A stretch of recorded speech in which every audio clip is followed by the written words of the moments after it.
Hello, good morning mga idol. Nanapunta karon. We're back sa itong duty. Nanasa tayo mga tutorial gamay. So akong itundo sa inyo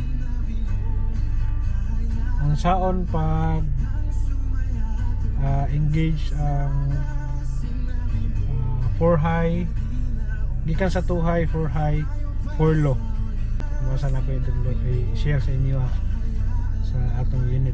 Then kanina ani sa mga special features like sa kaning downhill assist control, nasa eco mode, power mode, dili na to makita ang mga ano iya mga button kani muna sa iyahang Araw nga idol ay sing palit-palit kung sa magyon. X2, X4 o low 4. Then na din klaro ba ninyo? Mas klaro pa yung pahaka na doon. Downhill assist control, intelligent manual transmission, may ano niya, skid control, differential lock. Kasi dito na mo ng skid, makita naman na dito na raw.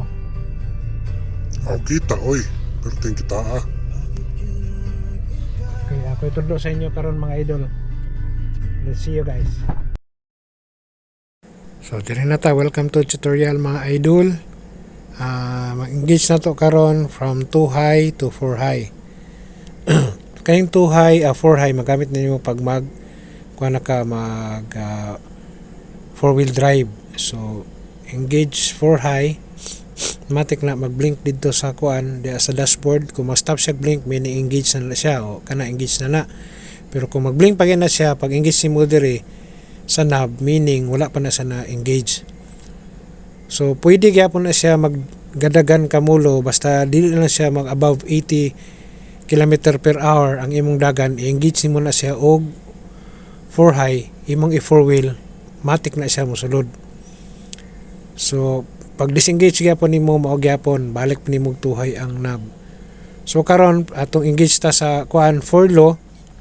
So kinahanglan ipaslak nato og permira ang lever. So permira, depress clutch, tumba nato ang clutch, tapos full stop gika ani.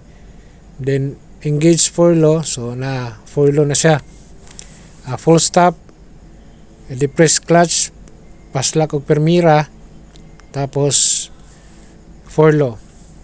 So disengage same ra gyapon.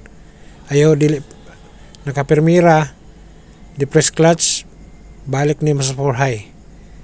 Disengage na siya oh. So disengage na. Tapos kanang kuan idol, 4 high meaning 4-wheel drive, kung dili makaya naki-back up imong 4 low. So kaning kung naka-engage ka sa imong 4 low, sama siya nakita ganina, dili na siya pwede na to over RPM. Naka kuan na siya labi na og permira low, nakapaslak kag permira, dili na ka mo saka og 5 pataas ang imong RPM. So permira low, below 5 RPM na di na ka mo saka kuan taas nga RPM. So magamit na especially kung danlog nya, bato-batoon, stiff, pasubida kaayo. Kay kung naka 4 low ka, bisag ipermira nimo na siya, buyan nimo accelerator mo, dagan na sa iya kay naka RPM na siya 5, halalay lang ka. So kinahanglan nga dili gid nimo siya over RPM, kay kung i-over RPM nimo pwede sad magnacking ang imong makina. So mao na ang langtan. Daghang salamat idol. I hope nga namin naton ang gamay sa simple nga video tutorial. Daghan salamat mga idol. Sa sunod na pod. Bye.